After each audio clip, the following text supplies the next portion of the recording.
Do you want to try out new chicken keeping products with the convenience of a few clicks and boom, a variety of products arrive on your doorstep? You must check out Henny and Rue, the Chicken Keeper subscription box. Each box could include a chicken treat, a medical or health product, a book or magazine, and there are always a couple fun, useful chicken-themed items for the chicken keeper. Keep your chickens from having resting beak face and order them their very own monthly box. Go to hennyandrue.com and use code DRINKANDFARM to get 10% off your first box.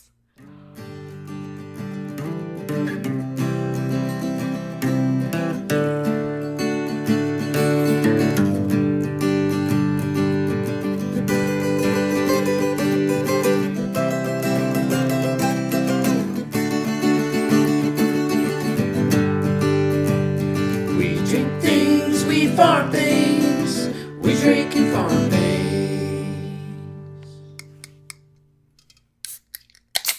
Hey, Sam.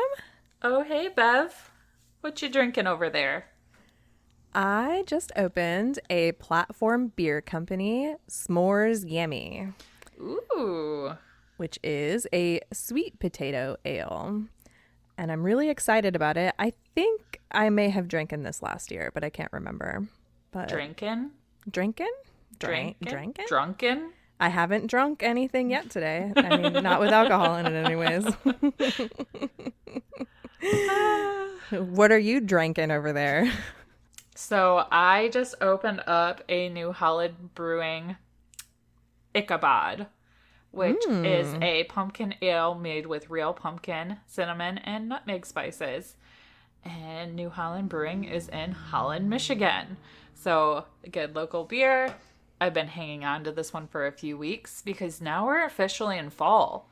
So instead of being judged for being a basic bitch, now it's like the trendy thing to be basic and have all your pumpkin things. I like it. Me too. But this one's really good. I highly recommend it. I'm a big fan of that one, and I really like New Holland Brewing. I have been there. So it's a pretty neat little brewery. I have not been there, so that says something. You live in Michigan, you should go there. They have tulips in the spring. Yeah, it's like all the way on the other side of the state, though, so we don't get over there very much. Fair enough. Michigan is a big state. Yes. And welcome to We Drink and We Farm Things. That's Bev over there. And that's Sam over there. And this is the Farm Comedy Podcast that is an adult happy hour for your ears. We drink adult beverages, talk about the ups and downs of farming things, and give zero clucks about not having the perfect farm life. We want to create a community for farmers, whether you have a hobby-sized farm or a big farm, to come listen and feel like you're not so alone in this farm thing. We keep it real with you and find humor in the mistakes we make, new knowledge we gain, and sometimes we go off on tangents that are non-farming related. And speaking of those tangents, we cut a lot of those and stick them up on the Patreon. And this episode's outtakes are exclusively for our Patreon peeps. So if you're not a Patreon peep yet, you can go to patreon.com/drinkandfarm. It starts out at $2 a month to gain access to exclusive recordings, pictures, funny things that we say and do that we have to cut. That's all up on there. So make sure you go check that out. And speaking of the Patreon, our drinks this episode were sponsored by Jessica Hawkins, which is at It's Just the Hot Mess over on the Instagrams. And cheers, lady. Cheers. And I do want to point out before we jump into our episode material that Saturday, which is tomorrow, if you're listening to this on the day that it drops, is National Drink Beer Day. So make sure you drink beer on National Beer Day. And if you're out farming and drinking safely, hashtag drink and farm so we can come check out in your posts and check out your beer that you're drinking and drink along with you. Fun. Yeah. So I do have a bit of follow-up this week, and it was when I was searching for my can't even for this week, I stumbled across some follow-up from a can't even that I had a couple weeks ago. And it was from episode 76, which was Smell This Chicken. My can't even was talking about loose piggies that got out of this guy's farm because he had a former employee that vandalized his fence, and it released 200 piglets and 50 adult pigs. Well, they're still rounding up all the pigs, allegedly. So the federal government is actually helping now. Oh, hey.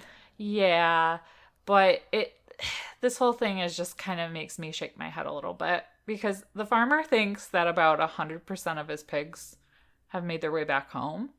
But there are people that are like still allegedly having sightings of some of them. So he's given permission to the USDA to set up game cams outside his farming area. He farms about 70 acres on a lot that's like 1,000 acres of forest land. So if there are pigs out there, they'd probably be tricky to find. So they set up these cameras and they have live traps out. And they haven't found anything yet. And they're supposed to let him know if they see any signs of his pigs. So the USDA's involvement comes after a September 10th deadline that state officials gave the farmer to be able to wrangle all the pigs. And there's this guy named Eric Holmgren, and he's the chairman of Orange's Select Board, and he drives past Sugar Mountain Farm daily to document how many escapees, he says, are hogging up the road.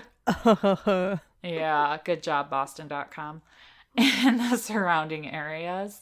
And he says he's personally seen pigs as far as a half-mile away. And if you remember from a couple episodes ago, I mentioned that this guy's getting all these fines for this, and the town, as of like September 9th, has fined him $136,000. And it just continues to climb. And this spokesperson for the town is like, this outbreak has been tough on the neighbors. They don't want to just come out of their house and have a pig like 10 feet away from their back door. It's not an ideal situation for anyone. And I'm like, I think that was great, but okay. But this Orange Town clerk, Angela Eastman, told NBC5 on September 11th that 6 residents had reported pig sightings on each of their different properties, and that they had been rooting up their lawns and trampling their fences. Oh, I could see why that would be frustrating. Yes, but this has been all alleged, and Jeffries disputes these official accounts that the pigs wandered far from home and caused a ruckus for traffic and pedestrians. He doesn't think that they all went out that far, because it'd be a really long journey for them. And he said that virtually all of the pigs has stayed on his farm. They didn't go very far. And if you remember back a few episodes, they baited them with hot dog buns to come back. And if you know anything about pigs, they are food driven. They are going to want it. So he said, the farmer said they were not all over town. Contrary to the town clerk's claims and stories in the media, 2 sows went to a neighbor's house and did a very small amount of rooting in their grass. But it was an isolated incident within the valley that he lives in. And it's a long way from anyone else.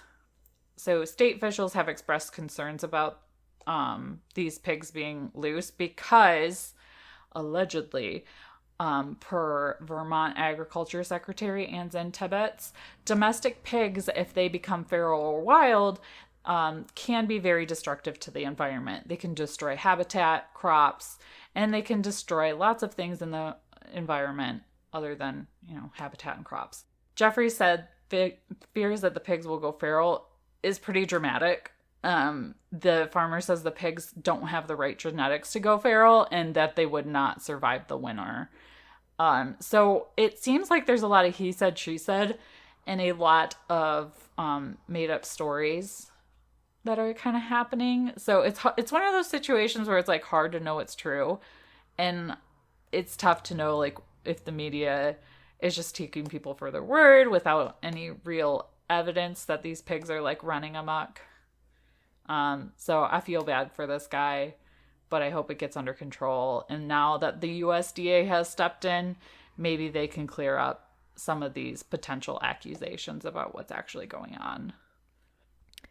So I'll play devil's advocate for just a moment, though, because I can kind of see like why the neighbors would be really upset if they are seeing pigs or Oh seeing yeah. like damage. Oh yeah. Like maybe they haven't actually seen the pigs, but there's like rooting, like in their yards. And it's like, well, what else would do that? There are a couple of other wild things that might do that.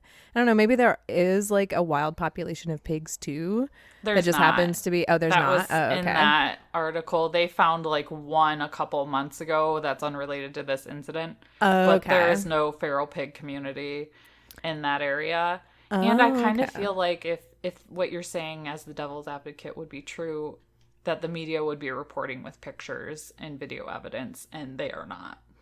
That's true. There should be pictures of the wild pigs running around if they are actually there. Yes. Yes. But my gut instinct tells me that most of them, if he's saying most of them are home, they're probably home because he grows these pigs and sells them to restaurants and other like facilities where you would buy meat. So he's actually losing revenue if these pigs didn't come home and him not having them available to live out their purpose. And now he's getting all these fines. I just don't know that it makes much sense that they're kind of painting this picture of him as not being proactive. That's true. And something else, he probably has like ear hang tags for them. So he would know if any were still missing if they're tagged. Yeah, that's a really good point, too. So, unfortunately, this saga continues for this farmer, and I just hope that it clears up soon and that his, neighbors in town just don't hate him for the rest Yeah. of his life. So, I think we can get into this week's episode. Hooray. Hooray! So, this week we wanted to talk about rolling with the punches on the farm and how our reactions and experiences to things that happen, especially recently on both of our farms, can actually help us in non farming related activities. So, Bev, I'll let you go first because I feel like yours is a little more heavy than mine. Mine was just kind of like an inconvenience. Yours was probably a lot scarier. And I haven't heard the whole story yet, so I'm excited to hear you tell it.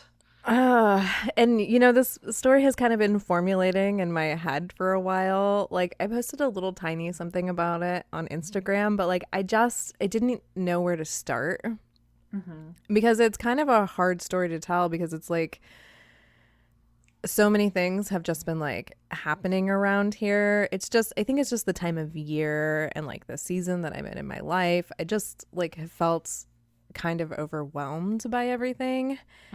So on Wednesday, I decided that I was going to pick some stuff out of the garden and cook my family dinner because I thought that if I actually used some of the stuff that we had here on the farm, like I'd stop beating myself up about like the way that I'm spending my time and whatnot. Because I feel like I haven't gotten to really like enjoy what we've been doing here or like the fruits of our labors literally.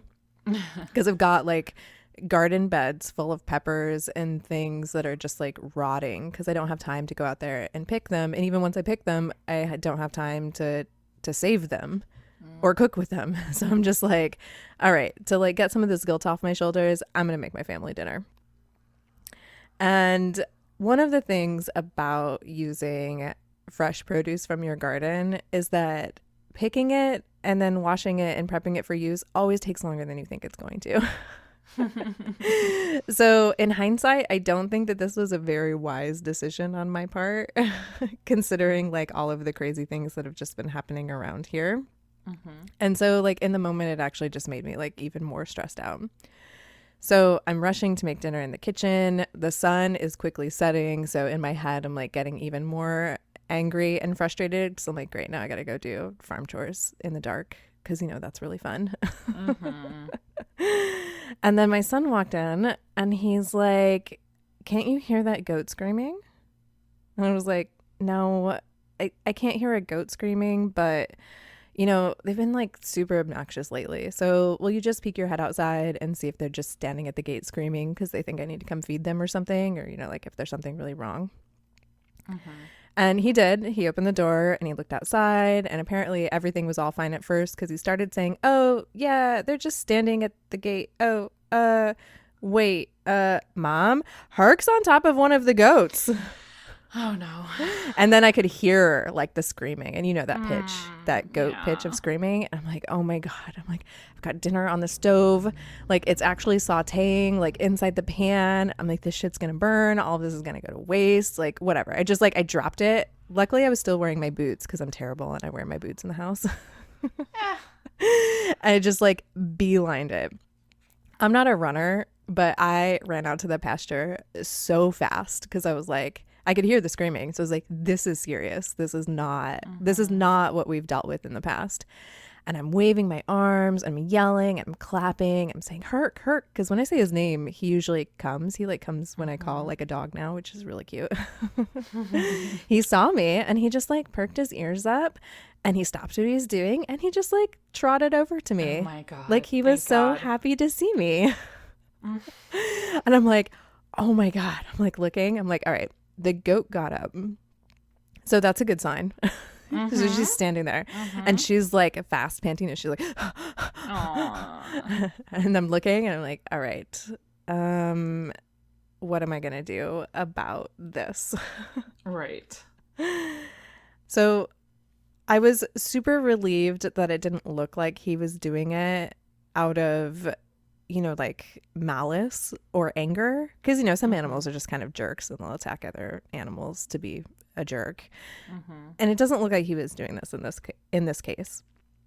And like one of the things that's been going on around here is that I know that I need to separate Herc from the goats. It's just not working out. He's been playing a little too rough with them and he needs a friend of his own, but I mean like everything is just insane. And I'm doing my best. And I just hadn't got around to finishing separating them. And I was doing like this pasture rotation thing with them, but the goats hated it. Herc hated it. No. It took a lot of time. Like, Yeah. and he's a mini, but like when Herc gets really mad at you, he's not very easy to control. Right.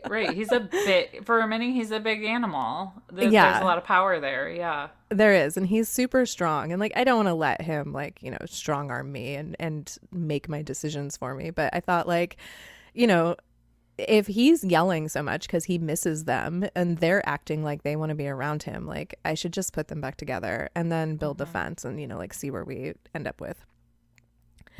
But like we've been waiting on these gates and everything is just taking so much longer than we thought it was going to, and then he goes and does this again. And it's just like, it's kind of made me feel like I don't have the ability to like prioritize situations that we're having on the farm. And like, I can't believe that this like almost really ended up in another goat death, which would have been super awful because this is totally preventable.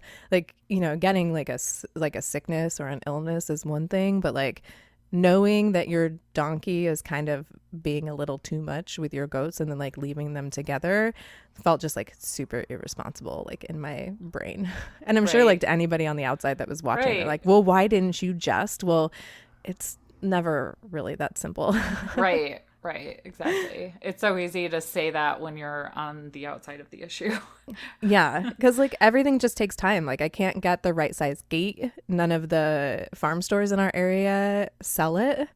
And it's a standard size gate and it's the size that we need to be able to easily like move the mower in. So it's not like we could just pick a different size and build the opening different. Like, it, you know, like there's all of these like moving parts and pieces and decisions that have to be made that like to pivot like the design that you put together in order to get it done as quickly as possible just isn't as easy as you think it's going to be.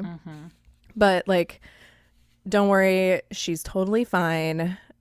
She doesn't seem to have any like long-term effects. She was a little upset that night. I bet, yeah. I spent a lot of time in their barn stall with them and just kind of like kept an eye on her because I was mostly worried that like, you know, like she broke something or something internal might have happened because he was like on top of her. She had grass stains all over her 'cause she's a white goat. Poor baby.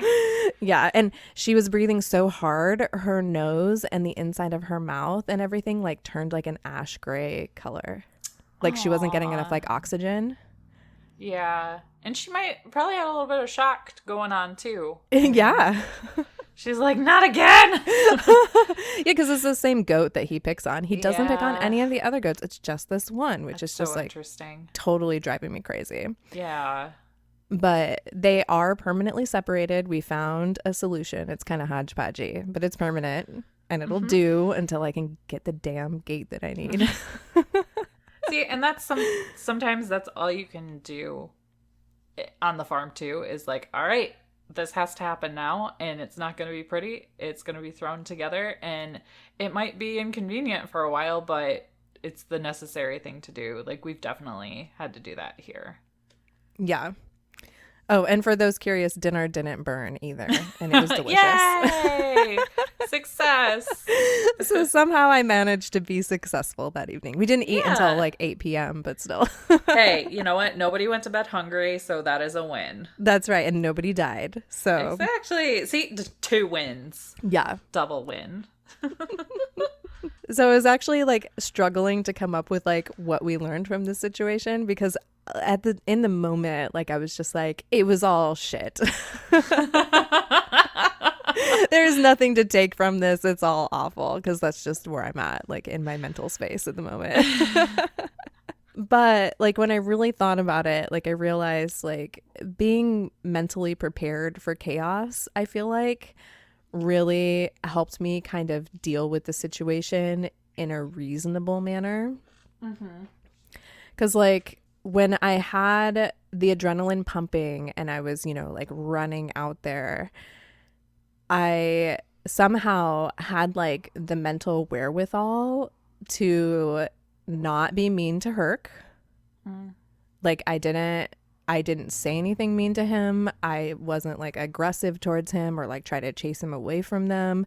Like I was like, I have to figure out how to get them separated without ruining all of the hard work that I've done with Herc. Like, Yeah. because anytime I screw that up, it takes us weeks to like rebuild all of that because he's just too damn smart.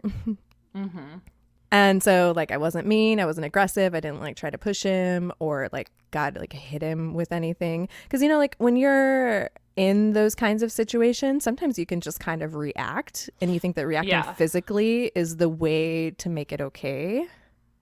Yep. I've definitely pushed a goat away or off me a little harder than I would have liked. Yeah, I mean, Some situations.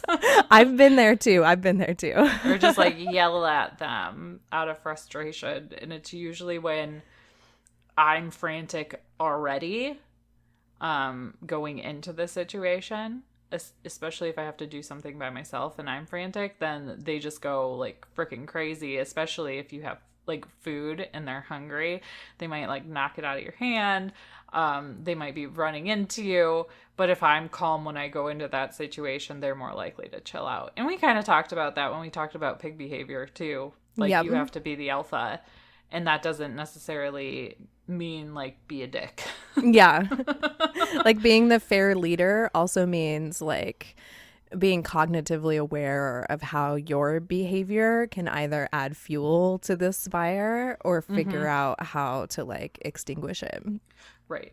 And I really do I credit some of my ability to do that to all of the meditation I've been doing, because otherwise I feel like I'd be like totally and completely an insane person. So it's something for people to give a try if they haven't yet. It won't work for everybody because that's just the way that it is. But I was just like, I was really pleased with myself that I managed to go in there and treat him like in a manner that was appropriate and get everybody away and get everybody safe. But I do have to share that while I was walking the goats into the barn, he was, like sadly calling to us. He's like, "No, you're taking my goat friends away." I just like threw my hand up in the air and gave him the middle finger. I mean, I feel like he doesn't know what that means, so it was probably the safest form of expression at that time for both of you. Yeah, he had no idea that that's what I He did. probably thought you were waving. He might have. Or you're number one, Herc. I'll be right back. Yeah, it's exactly.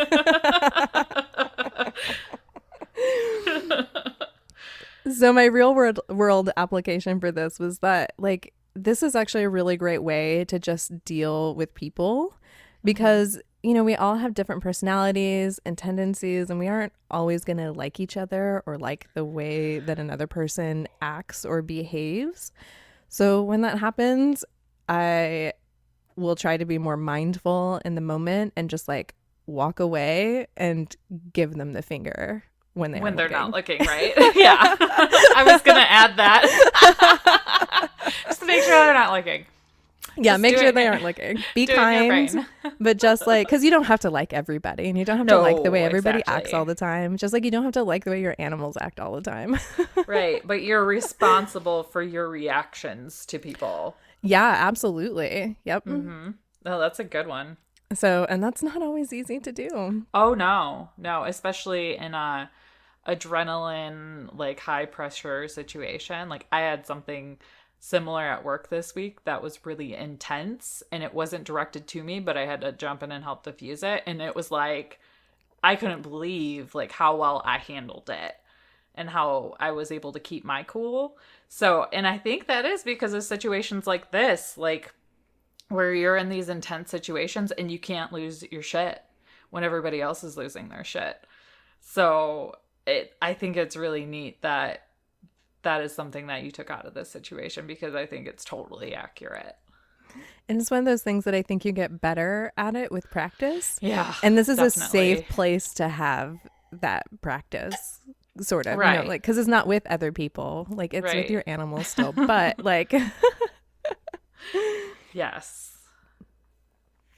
so something else I kind of learned from this is that, like, you can do all the homework you want, and some things are just 100% unexplainable on your farm. Like, why is Herc playing too rough with that specific goat on a weird whim when he's great with them 99.9% of the time? I have no idea. And I might not ever really know why. I mean, there are donkeys out there that work great with goats. There are donkeys that are never good with goats. Why do I have one that's good with goats most of the time and not every now and then? It's like, it's super hard to say. Right. But I did kind of find, I have this weird, like, strange theory that it's kind of linked to her heat cycle, because it's just her and it's happened like once a month, just like for these last couple. And she is in heat. I checked that when I put her in the barn, because I was like, what on earth could this be? Like, this is so weird. Everyone's been yelling a lot, so I bet everybody is in heat. And I picked up her tail. I'm Yeah. like, yeah, she's in heat. That's super weird. But, like, I can't find any research or experience or stories from anybody else that, like, backs that theory up.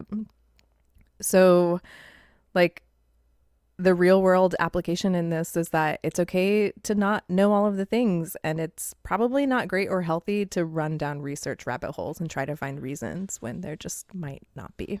Right. I mean, maybe she's just in heat and she's extra mouthy and he doesn't like it. Like, maybe that's all it is. Yeah, it could totally be that. I mean, I will admit my goats are obnoxious AF during the heat cycle. Oh, ours are too. Yeah. But here's the thing. We had a lot of boys this year, and they're learning from mama to scream Oh no. when she's screaming for no reason. So if the girls are in heat and yelling their little heads off, so are the boys. And I found too that the goats, much like Hamlet, the pig, know when it's time to eat. So every night around like 7 o'clock, they'll go stand out in their fenced out area and yell and yell and yell. Even if they still have hay, because they know they're going to get alfalfa pellets and some grain, Yeah. they just stand and yell. So they're smart animals. So if it is, it sounds like it maybe is linked to the heat cycle, and if she's throwing some vibes at him that he doesn't appreciate, or they're just loud and he gets annoyed and she's the easy one to pick on, it could totally be either of those, and she's just an easy target. Yeah. I mean, she is my most docile goat, so I'm like, gosh, Herc, why you gotta pick on the nice one? Yeah, pick on someone your own size. He's like, I would, but I don't have anyone my Yeah. own size to pick on. Soon. Yeah, one of these days, hopefully, if I can ever find one. That's the other thing nobody You tells should you. just get an alpaca or something. I someone else have big been and considering fun. that. Or llamas. He'd probably do better with a llama. I Because agree. they are bulkier. Yep. Alpaca, he might hurt that too. He might hurt that too. Then I have to move the alpacas into the goats. And I'm like, I all right, mean- gotta try again. And my husband's like, what the hell? Your husband starts thinking it's like a strategy to get more animals on the farm. I It's think a sometimes he deal. does think that, but I'm like, no, you don't understand. Like, I really did the research to the best of my ability, and it just didn't turn out the way that I thought it was going to. Yeah. It's because that's just the way that it is. That's just life. Yeah, I mean, that's just life in general, not just farm life. Yeah. And my last takeaway from this was when you know things are insane, don't try to make it more insane by doing more. Yeah, I should have just made my family frozen pizzas all week with all the stuff that's been going on because like I don't have time to prep food and take fresh food out of the garden.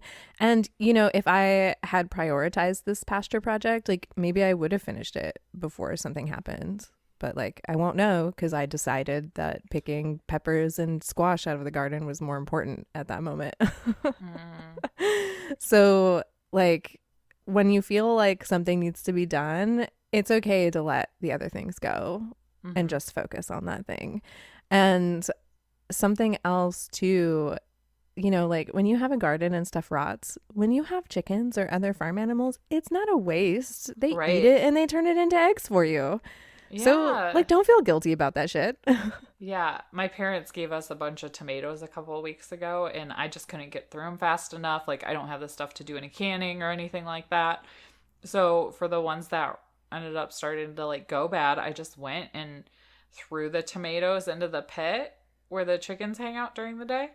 And they were so thrilled. And the thing with tomatoes is, yes, they can eat the tomatoes, they just can't eat the plants. So, don't come at me with that. Yes. Have you seen that meme going around in the chicken groups again? It's got like a list of all of the things chickens can't eat and tomatoes are on it. And I just like roll my eyes every time. I'm like, Yeah. please, my chickens would be dead if they couldn't eat tomatoes. Same. Yeah, Yeah. it's the plant part. So we used to have tomato plants on the porch, and the chickens were smart enough to pick off the cherry tomatoes and not eat the plant. Yep. So they are smart enough to avoid certain things. Maybe not all of them, but most of them are smart. Yep.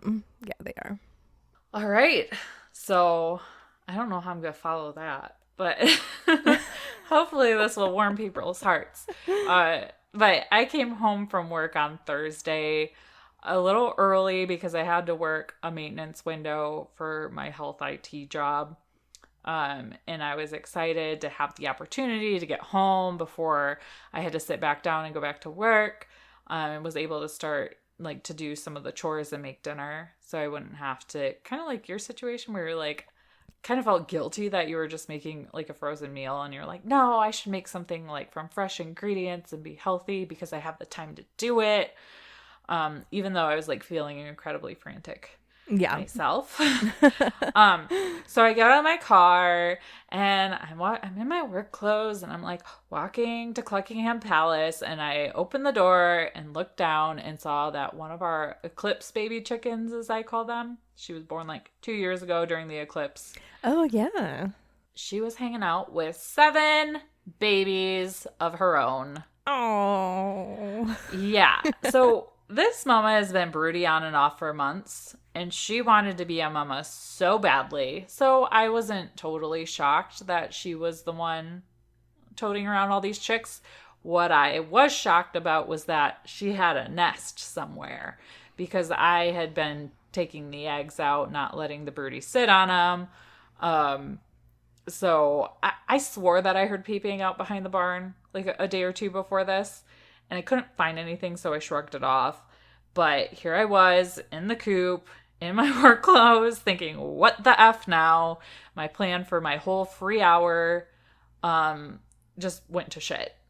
So I went inside to change and came out, and it was like I went into autopilot mode, and I just cleaned up the space in the chicken tractor, threw down some shavings, got fresh water, chick starter, that all went in the chicken tractor, and then I proceeded to wrangle the chickens or the baby chicks and the very annoyed chicken mama into the tractor. She was not thrilled because she's been an independent woman for for a while now, and now she's in jail with her chicks. Yeah, I can definitely relate to that right now. So I took the time to inspect all the chicks and make sure they were all good, and I can confirm they're adorable. Oh. And then closed up and finished the other work, and I could deal with, before I had to go back to my desk. So a lot of people, like, I posted on Instagram, and everybody's like, oh, this is the best kind of surprise, and this is the kind of surprise you want, and how adorable, too funny. But, like, inside, I was just like, no, because I was just about to be done buying Chick Starter. Yeah. And I was just, I don't have the money to feed 7 more chickens. And because we have this disease in our flock, I can't get rid of them unless I cull them. Yeah. And I'm not in a place where I can cull baby chicks. I'm just not. So No, I can't either. I will take care of them, and it's going to be fine. But it was funny to see everybody's perspective of how cute, like, kind of thing. And they are cute, don't get me wrong, but I was not planning on fall chicks. So, my lessons learned for this: if you hear chirping, you're probably not crazy. And there might be something that you need to look deeper into. So my real world application for that is, it's good to trust your gut and your instincts. Most of the time, you're probably right about something. Unless your gut and instincts just suck, I know that mine are pretty good because I'm usually right about things that I have an instinct about. So, do you think maybe it's possible that you didn't necessarily trust your instinct here because you were afraid of, like, what you would find, and knew probably. that if you found them, it would just be more work for you? Because I know that, like, I'm totally guilty of that. That could be part of it. That, and I think when I'm under stress, my instincts and gut sometimes aren't always on point, and I've been extremely stressed out the past, like, 2 months. So I think that was part of it too. I just forgot to trust myself too. Yeah. But it could have been, like, a little bit of wishful thinking of, no, maybe you're just hearing, like, baby wild birds. You're like, if I don't see them, they aren't really here, and I Yeah. don't have to do anything about it. Yeah. Lesson number 2, do not throw potentially fertile eggs into your compost pile. So this was a lazy move on my part. We had neglected to gather eggs over a very hot couple of days, and we had some broody Judy hens in the coop, so I tossed them in the compost pile when I did a clean out. And instead of putting them, in a plastic bag and putting them in a trash can like I should have, I put them back there, and I'm fairly confident that this hen saw what I was doing and went on an adventure of a lifetime.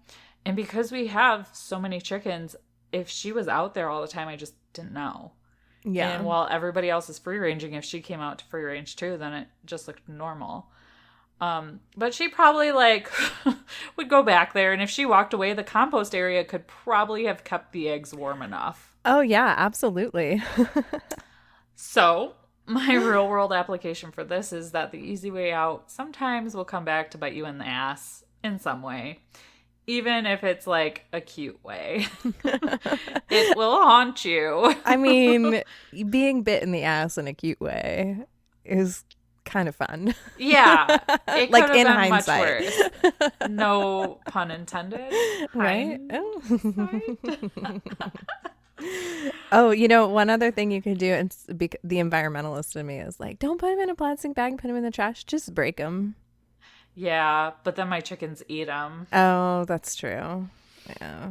And because because we're not always great about collecting the eggs, especially on my non-work from home days, because I assume they're being collected and they're not. So Yeah. we do have some egg eaters in the coop, and they know how Oh. delicious it is. So, but I could, like, break them in the compost pile and just make sure nobody followed me. Yeah, that could work. Just like bury them, like take the pitchfork, Yes. open a little Good bit, point. break them in there, and then throw it back on. Because then if they, like, Point. scratched around and found them, they wouldn't look like eggs anymore It'd anyways. be gross. Yeah, it'd be good super point. gross. Lesson learned number 3, some broody hens will find a way no matter what you do to take the eggs away from them. And the real world application for this is you can't control the behaviors of others. If they want to do something, they'll most likely find a way, no matter what you tell them to do. Yep. So that could relate to adults and children, really. I mean, if somebody has it in their mind, they're going to find a way to do it. Yeah, I can totally relate to that with my 7-year-old right now. She's really trying my patience because she wants to do what she wants to do. Yeah. They're at that age. Yeah, I watched my niece and nephew with my mom last Saturday, and that was pretty great birth control for me, if I'm being completely honest. They're adorable, don't get me wrong, and they have their very adorable moments where they're like cuddling with you and stuff, but that strong-willed behavior, it's tough to know how to navigate that. And especially, like, I'm sure it's different between when they're your own and when they're your niece and nephew. Because for me, it's like, okay, in like, a couple hours, I get to walk away from that. Yeah. So we'll see what kind of psychology I can work on them now, but I don't have to worry about it long term. Yep.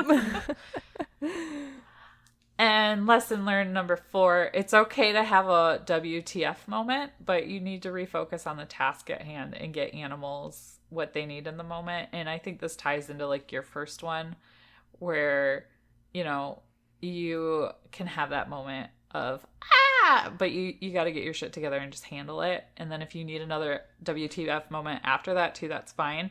But really with the real world application, you just say for humans instead of animals. Just throw up that middle finger when they aren't looking. Exactly. Exactly. So this was kind of fun. Yeah. I feel like we took lemons and made lemonade, and we hope you guys enjoyed that. I think so too. And I think that as the season continues on and we continue to learn things, like, we're still going to always have some of those WTF moments on the farm because I just don't think that you can have farm life without them. But I think that you get better and better at handling them mentally the more practice you have. So Yeah. once you're out of it and you're not panicking anymore, it's good to just like reflect on that and remind yourself of what you learned from this. Absolutely. I agree. That was some good lemonade. Yeah. With some vodka in it. Absolutely. All right. So now we're in our We Can't Even corner. And oh my God, Bev, I'm making you go first because I need to hear this story. I purposely didn't like read it because you gave me like a sneak peek earlier. I was like, I need to hear this now. So I can't even get over that a massive semen explosion after a blaze hit a bull artificial insemination facility happened. And firefighters were forced to dodge projectiles. This sounds like some kind of movie you'd see on the Sci-Fi Channel, like Sharknado, but with cow semen. Yeah, pretty much. That's what I'm picturing in my head. So this article is from Newsweek.com, and we'll link to it in the show notes. But a huge fire at a cattle breeding facility in Australia has caused thousands of dollars in damage after at least 100 cylinders containing bull semen were destroyed. Oh my God. So in an AI facility, the cylinders are what is filled with, I can't remember what the gas is, but it's the gas that keeps things super, super cold. Oh, cryogenically? Yeah, it's that freezing? that kind of thing. Yeah. Okay. That's not a guess. That's just a process. But Okay. yeah. Yeah. Okay. Somebody correct us. Somebody correct us. I always want to call it nitrous oxide, but that's not right. It's another one that starts with that. And inside the cylinders are canes of semen. So the cylinders are holding little canes full of semen, and each cylinder probably had like hundreds and hundreds of canes in them. Oh my gosh. Yeah. So emergency services were called to the blaze in the early hours, and it took 10 fire crews more than 2 hours to fully extinguish the fire after it broke out around 3 o'clock in the morning. And a spokesman for the county fire authority told them that the fire had completely shredded the building. And they said that the crew had to be wary of projectiles coming at them while they tackled the blaze. The liquid inside the cylinders was rapidly expanding, and essentially the lids of the cryogenic cylinders were just popping off the top, and projectiles were being thrown from the building, he told ABC. That was like the most politically correct way to say that. Right. So firefighters went into defensive mode initially to protect themselves because there were also LPG cylinders at the neighboring property, and they did a magnificent job. I don't know what LPG is, but there must have been an adjacent property that also had dangerous things at it. So they were like, oh, shit, we got to take care of this. And the firefighter said that he had never had anything to do with artificial insemination side of things before or during his career. Well, that's good. A firefighter probably shouldn't have to deal with artificial insemination. Right, with exploding cow semen. Yeah, I feel like that's a weird day at the office for anyone. Yeah, I feel like it would be too. Like, unless you already work with cow semen, like that is your office. Right. But that cow semen business, man, is lucrative. You can make a lot of money. Yeah, and the goat semen one is also, because I have looked into artificial insemination for the goats, but you got to like learn how to do it, and you need all this equipment. And yeah, it's just easier to do it the old-fashioned way if you can. Yes, with the sixth F. So what can't you even get over this week? So, as I was searching just like farm news this morning, I saw, and I feel like this is perfect for fall season and Halloween. I saw a headline that read, "Body Farm Study Shows Corpses Move for Months After Death." Oh my gosh, for months? For months. So I feel like this was kind of like a little clickbaity, personally. And I got this article from technologynetworks.com. So I'm going to talk about that, and then I'm going to talk about this study a little bit. So Allison Wilson flies thousands of kilometers each month so she can continue tracking the arm and leg movements of a human donor in bushland at Australia's Body Farm on the outskirts of Sydney. The body has been moving for 17 months, and Allison's time-lapse camera has been recording the whole time. Oh my gosh. And it's believed no one else in the world is researching post-mortem movement in this way. And she says, "We think the movements relate to the process of decomposition as the body mummifies and the ligaments dry out." The knowledge can be significant for unexplained death investigations. So that's the purpose of this study. So Allison goes and visits this Australian facility for taphonomic experimental research, and this facility is called AFTER for short. She goes on a monthly basis to change the camera batteries and download the data. Getting into the study a little bit, what they're doing is estimating the postmortem interval, or PMI, and its high importance in death investigations. So understanding decomposition rates for a human donor in the Australian environment is important for police, forensic anthropologists, and pathologists for the estimation of that postmortem interval to assist with the identification of unknown victims as well as the investigation of criminal activity.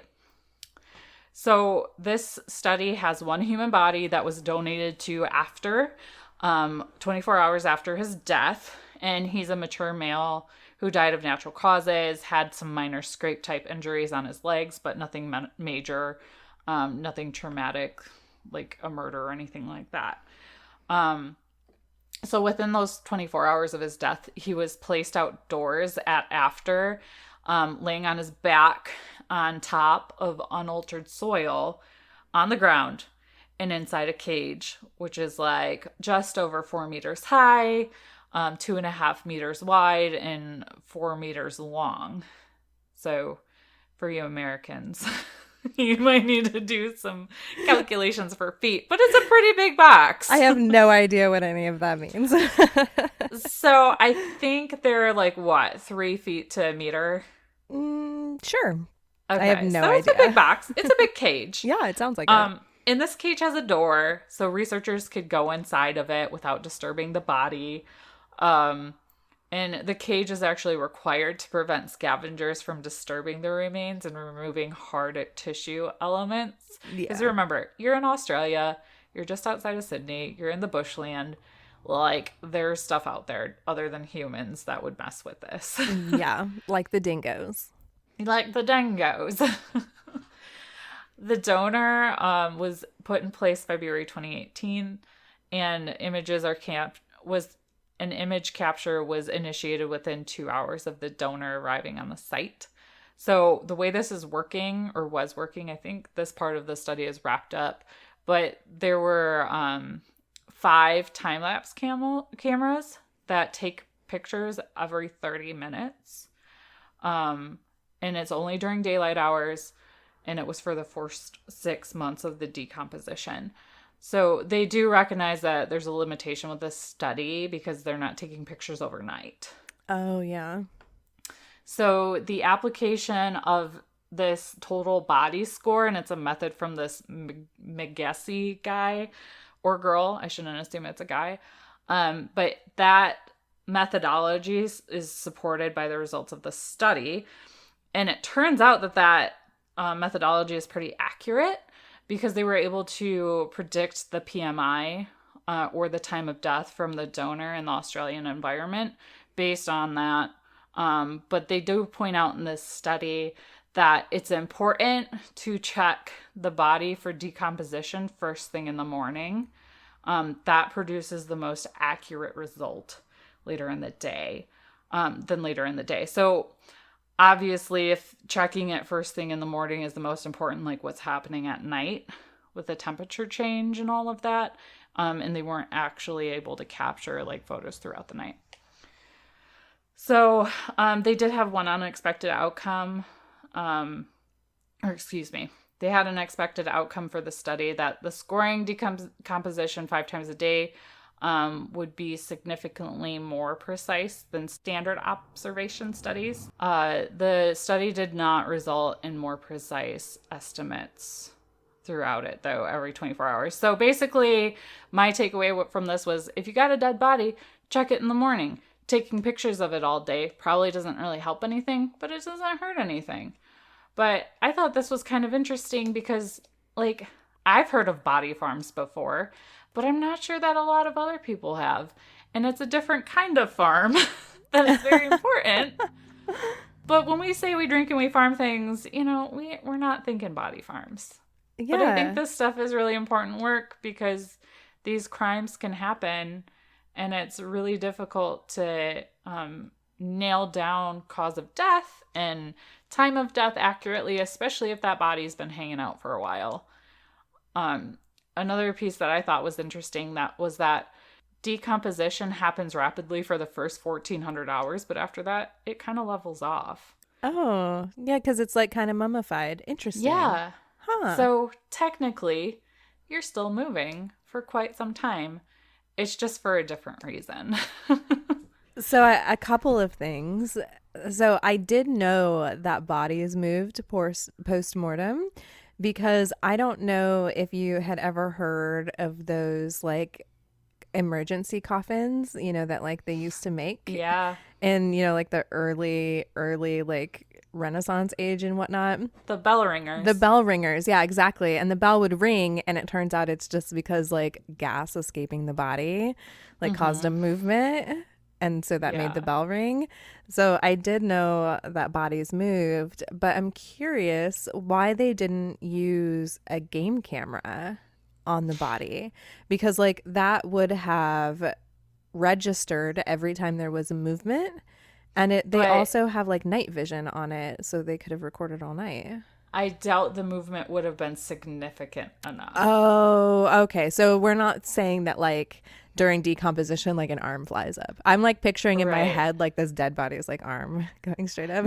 Right. That's why that article was kind of clickbaity to me. Because it made it sound like it's moving a lot, but it's just moving because of you're kind of like shriveling Yeah. continuously. So taking those pictures every 30 minutes, you'd probably see very slight movements. Okay. But if it was a game cam, like you need some bigger movement. But they could have like put lights on the cage or Yeah. had some kind of like infrared camera type deal. They just chose not to do that for this study. So I think that means they're going to need another donor body to kind of do a redo to see if those accelerated rates of decomposition were actually accelerated, or was it just because you weren't taking pictures for a couple hours? Yeah. I don't know. So- I think all of But that is still really interesting, fascinating, though. though. Yeah, especially since we like true crime. True crime. That's Yes. what I'm looking for. We have lots of interests, not just farming and drinking. I mean, body farm, you know. All right. So, do you want to read this week's farm story? Yes, we got this farm story from the Instagram, Yeah. and it was actually a post from at Woodwire Iron over there. And she made a post that said, "My new cup from at Drinkin' Farm couldn't have arrived at a better time. Me and Louie are tired. Yesterday, one of the scrap piles I needed to burn was full of bees. Oh, God. So I did what I could during the day and then had to burn the pile with wasps in it at night. Oh, that sounds like my nightmare. Yes. I had just taken a big shot of whiskey and buttoned my flannel all the way up for safety against the flaming angry bees, I guess.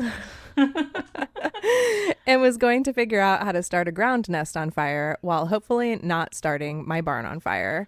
When, as usual, Farmer Brad shows up in the nick of time. He just grabbed the gas can and started the fire and made me relax. And then we had to drink those beers while we monitored the burn."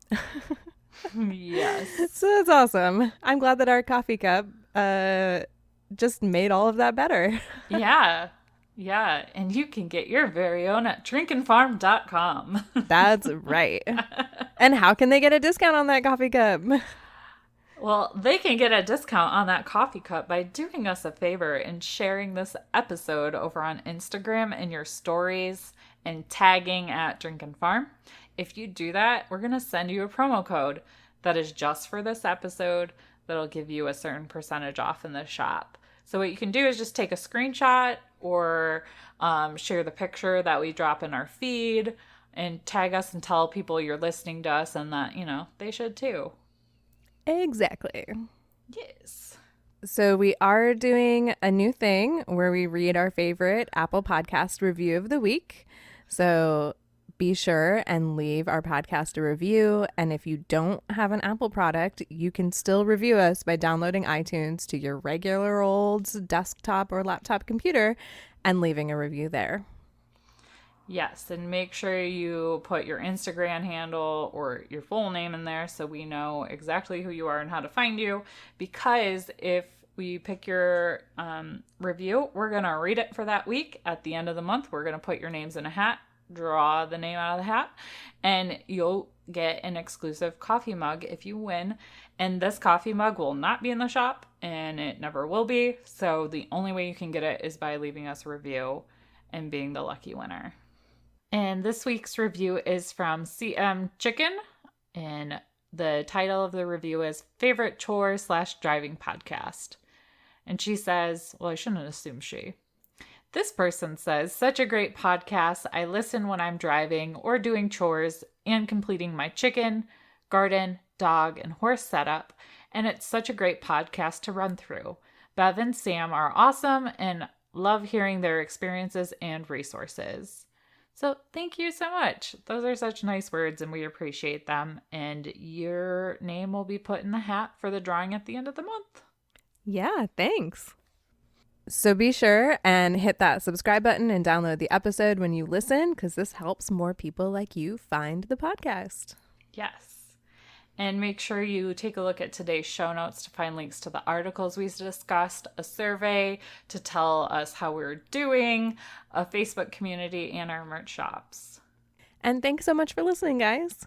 Yeah, we hope you enjoyed today's stories and lessons learned that we share, and we hope that it helps make your life a little easier.